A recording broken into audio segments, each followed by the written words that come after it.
I think between the Curry and the classic retro building, it is actually known for being the slowest train with also the shortest train track route. All right, there's more here on the 3rd floor. Oh, wow. Hey guys, come and find me. Where is Kathy? There I am. Hey guys and girls on Ask Japanese, it's Kathy Cat, and today we've come to Moji in Fukuoka Prefecture. Right now we're not on mainland Japan, we're over here in Kyushu. Across the sea, you've just seen it, is Shimonoseki, and here in Moji, this place is known for its retro chic charm and its curry. So let's go and find out more. Moji Port was opened early in the 1900s. Since then, it has developed as one of the most forefront ports of Japan. In the old days, Kobe, Yokohama, and Moji were the biggest ports of Japan. People live here, but there's an observation platform on the top. Mojiko is located just on the other side of the Kamon Straits as Shimonoseki. From here, you can see the busy buzz of the Kamon Straits sea route, with many hundred boats from Asia and Europe passing through per day. Mojiko has kept many of its traditional buildings intact and renovated them so you can stroll around its retro town and check out the buildings from the outside and the inside. Modern and retro, warm wood and cool metro structures, past and present, both merge in those buildings. It's nostalgia mixed with present time spirit. Galleries, shops, exhibitions, there's always something new to find and explore in Mojiko's retro time. There's always something new to find and explore in Mojiko's retro town. I feel like I'm opening the door to new experiences. On that note, open up! Yes!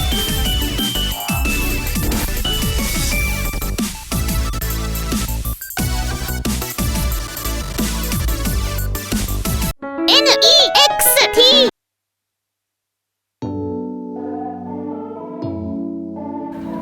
So here we are at Mojiko Station, and you can see the retro old building is right behind me, and it has a certain charm, so let's go and check it out inside. Mojiko is the last station of Kyushu. You can see it on the map. It's the end of the line or the start of the line for your journey around Kyushu. Oh, here we are. You know what?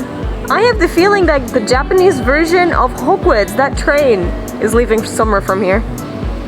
This statue that you can see behind us, this monument, says this is the 0 mile point, meaning this is the beginning and the start of any journey around Kyushu. And they even have a little bell here for the travelers to ring it for the best on their journey.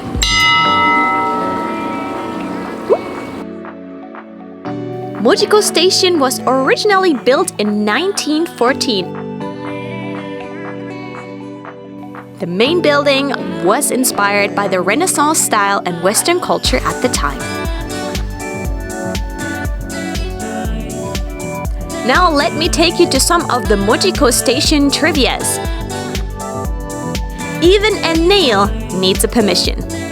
This station is a dedicated, important cultural property of Japan. All designs are based on the original one, so even if you want to change a nail on this building, you need a special permission for that. You cannot find a bench, and the reason for that is the station would be so crowded, so therefore there were no bench, no vending machines, or no modern things kept that way, and that makes it actually super Instagrammable. Can you see the metal overhead? All those metal bars, if you look closely, they resemble something. Yes, those are old train tracks that got recycled to now hold up the structural integrity of the station. Nice touch! The station staff is wearing special uniforms, so watch out for those. And also, all the announcements are not recorded. All announcements are done by the staff in real time, like in the old days.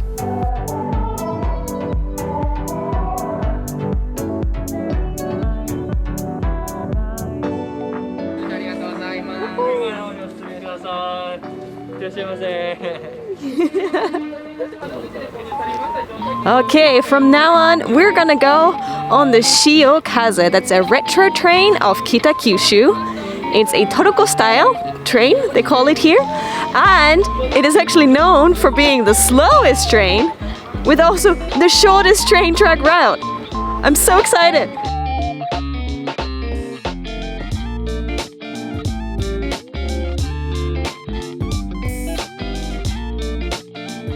Can you see the bridge behind us? So this train is known to be the slowest train of Japan. It's only going at 15 kilometers per hour, and it's also the shortest train line track here in Japan. It's just about 2 kilometers.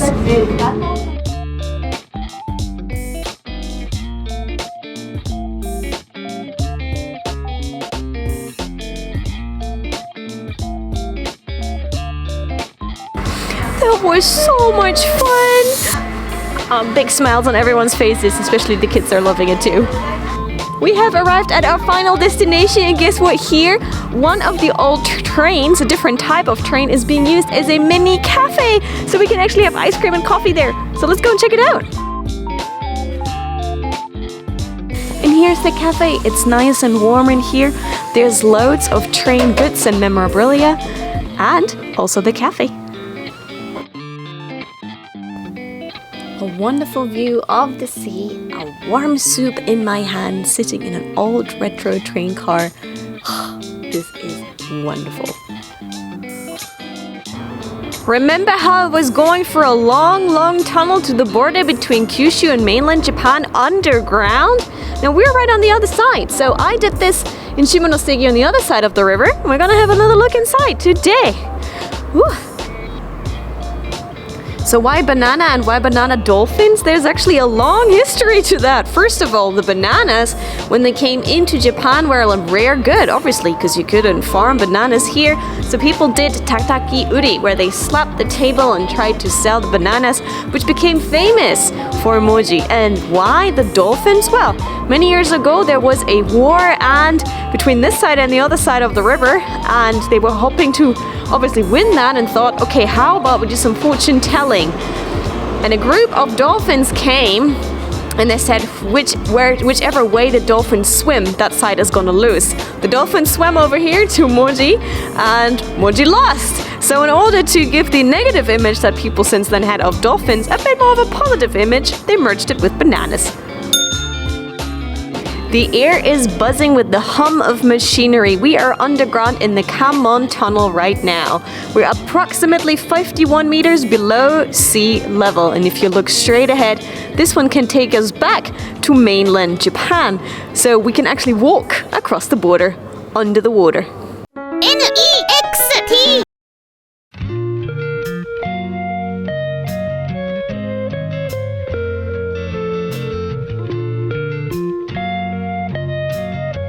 Almost right under the bridge is the Mekari Shrine with the history of over 1,800 years.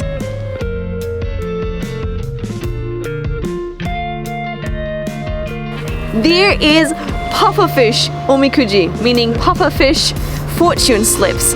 And there are 300 yen, so I'm definitely gonna give this a go. 1, 2, 3. And you're supposed to fish for the... Okay. Oh, mine has closed eyes. Look, it's sleeping. I hope that means something good. The view from Shimonoseki was already super beautiful, but from here we have a different perspective again, and that one is wonderful too.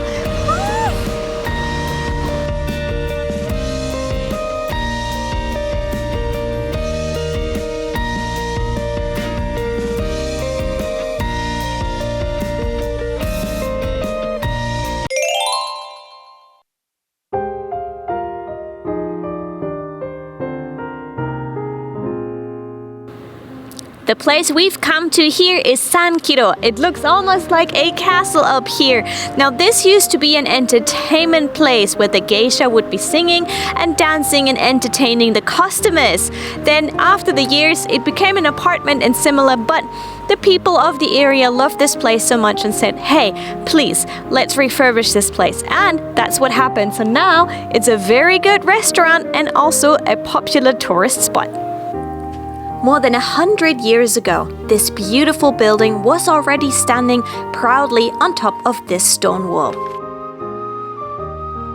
Sankiro used to be a place where the high society would come to get entertained by the song and dance of geishas.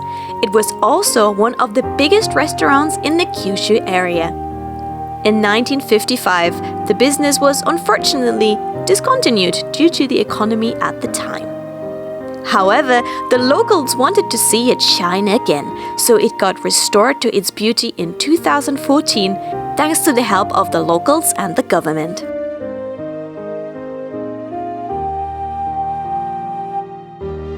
It's now functioning as a museum, community space and popular tourism spot. But this time, I actually came here to enjoy their famous lunch menu. Dressed in style, I've come here to Sankiro Sario, and they actually do a lunch that contains fugu. Obviously, because we're just on the other side of Shimonoseki, the pufferfish is still popular, and we have several dishes here that have our friend the pufferfish in it. We have the pufferfish sashimi, the raw one, and then we have a pufferfish soup over here, freshly boiling. Then we have pufferfish with rice, and my favorite again, fried pufferfish. And that for lunch. Itadakimasu. Dressed in retro clothes, retro music, retro environment, and then a traditional meal. This is amazing. Ooh.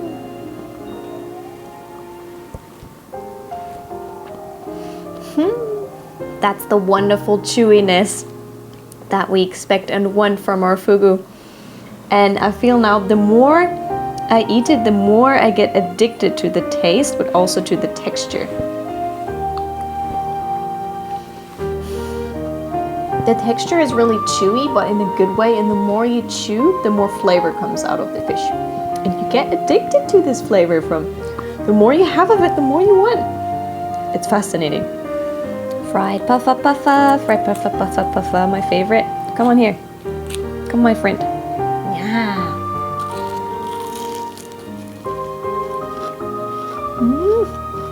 It's interesting how soft and fluffy the pufferfish gets once you fry him. So, completely different texture of meat you're getting.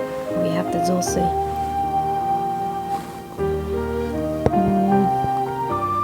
That warms you right up. Total comfort food.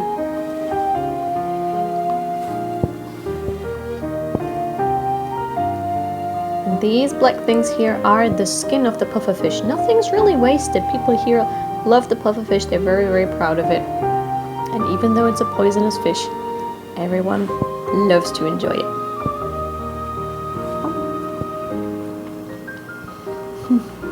Now, even though this is all fish, very fresh fish, it doesn't have a fishy smell or a too fishy taste to it. And that's because only professionals can prepare the pufferfish. You need a license for it, and everything is fresh from the sea.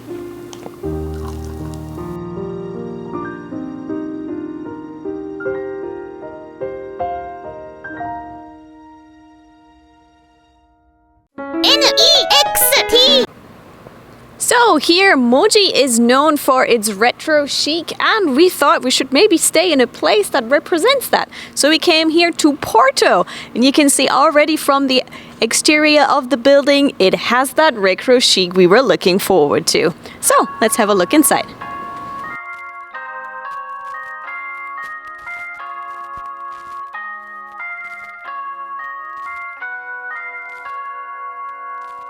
I'm sorry, but it's evident. You're on your phone 24/7. No reply when I ticked at 10 past 11. And I swear you only tell me what I want. Ooh. It's like you're entering some sort of movie. You take off your shoes at the entrance, and there's an old school shoebox here.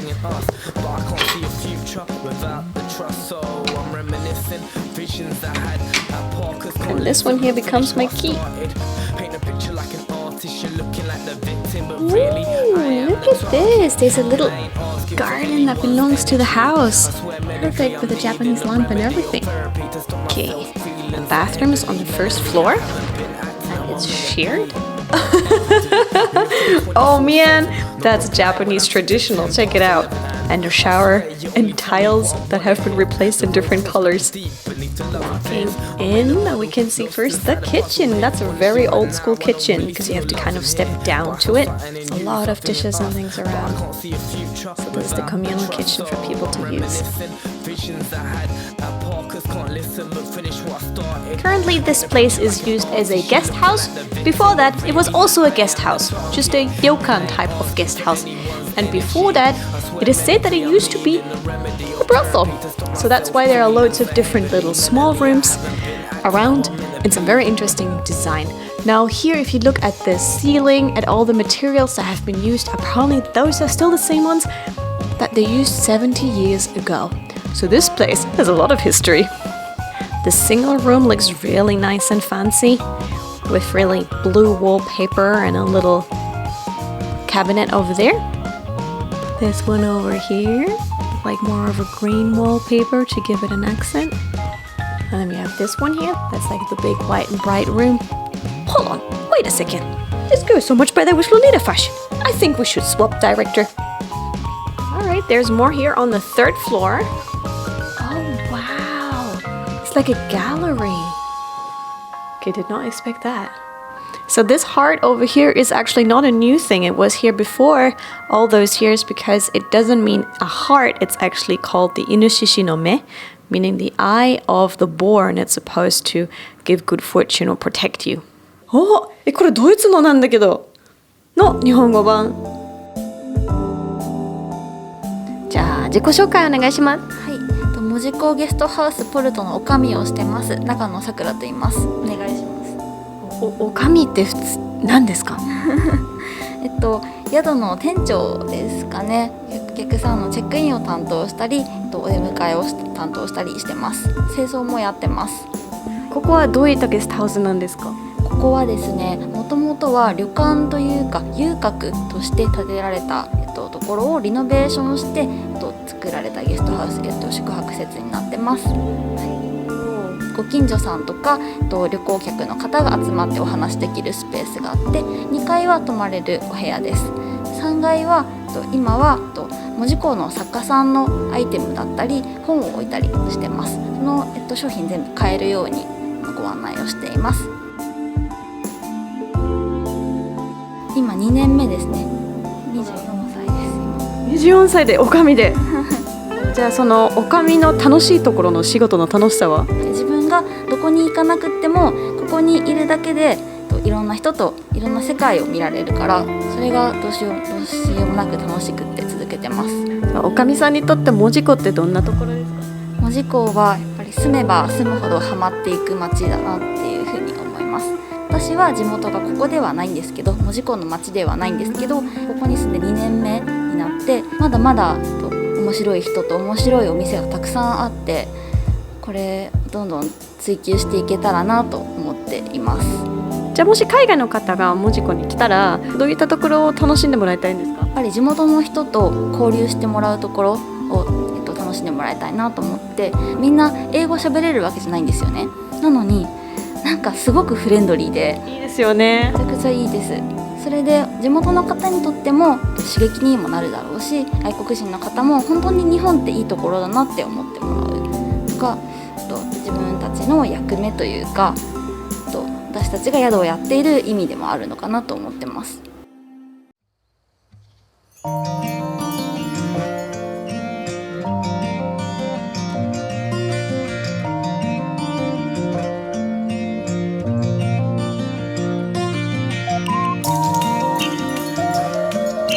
In the evenings, you can see a super romantic, spectacular light up here in Moji.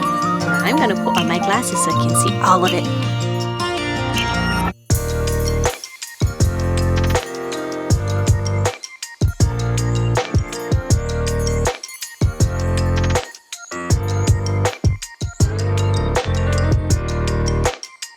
This is where the retro town is infused with a modern spirit.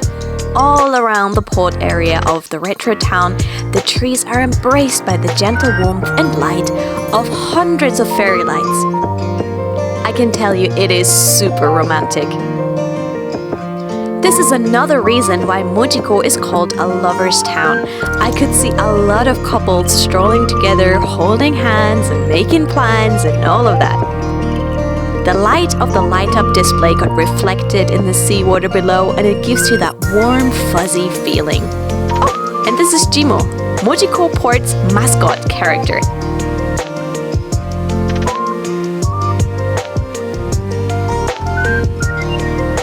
The classic retro charm of Moji Port is definitely one of the things that will keep us coming back.